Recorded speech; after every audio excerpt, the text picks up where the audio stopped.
Hyderabad cantonment ward 3 Balamrai Rajiv Gandhi statue నుంచి అన్నానగర్ తెలంగాణ తల్లి విగ్రహం చౌరస్తా వరకు గత కొన్ని నెలలుగా ప్రైవేట్ బస్సులు నిలుపుతూ ట్రాఫిక్ జామ్ చేస్తున్నారు. ఇక్కడ ఉన్నటువంటి స్థానిక బస్తీలు కానీ కాలనీలు కానీ ట్రాఫిక్ జామ్ అయి చాలా ఇబ్బందులు ఎదుర్కొన్నారు. కొన్ని సందర్భాల్లో అత్యవసర పరిస్థితుల్లో అంబులెన్సులు కూడా రాలేని పరిస్థితులు ఏర్పడింది. ఈ విషయాలను దృష్టిలో పెట్టుకొని స్థానిక బస్తీలలో కాలనీలో ఉన్నటువంటి మేమందరం కలిసి కూడా ఈ బస్సులను ఇక్కడ నుంచి అక్రమంగా ట్రావెల్స్ నడుపుతూ ఇక్కడ అక్రమంగా నిలుపుతున్నటువంటి బస్సులను తొలగించాలని సిటీ పోలీస్ ట్రాఫిక్ కమిషనర్ గారిని కలవడం జరిగింది. సార్కి వినతి పత్రము ఒక రిప్రజెంటేషన్ ఇవ్వడం జరిగింది.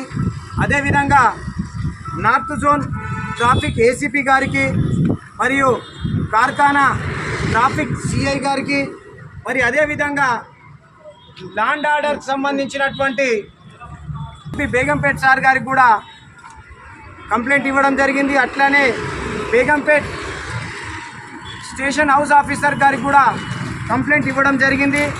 మరి స్థానిక బస్తీవాసులు ఎదుర్కొంటున్నటువంటి సమస్యలను వాళ్ళు దృష్టిలో పెట్టుకొని ఇక్కడ అక్రమంగా నిలుపుతున్నటువంటి బస్సులను పూర్తిగా తొలగించినటువంటి city police commissioner traffic police commissioner గారికి మిగతా సంబంధిత పోలీస్ డిపార్ట్మెంట్ అందరికీ కూడా మా కాలనీ బస్తీ వాసులందరి తరఫున హృదయపూర్వకంగా ధన్యవాదాలు తెలియజేస్తున్నాము.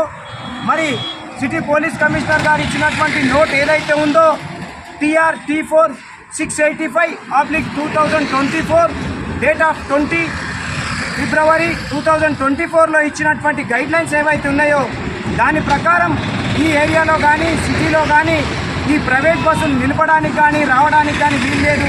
దానికంటూ ఒక సంబంధించినటువంటి ప్లేస్ డిసైడ్ చేసినప్పుడు ఒక టైంలో మాత్రమే వచ్చిపోవాలనేది నిబంధనలు ఉన్నాయి. కాబట్టి ఆ నిబంధనలను ఉల్లంఘించి యథేచ్ఛగా ఇష్టం వచ్చినట్టు ఇక్కడ పార్కింగ్ చేస్తున్నటువంటి బస్సులన్నింటినీ కూడా కమిషనర్ గారు ఆదేశాల మేరకు ఏసీపీ గారు ఆదేశాల మేరకు మరి కార్ఖానా ట్రాఫిక్ సిఐ గారు ఎస్ఐలు అందరూ కూడా కృషి చేసి ఇక్కడ నుంచి బస్సులను తొలగించడం జరిగింది.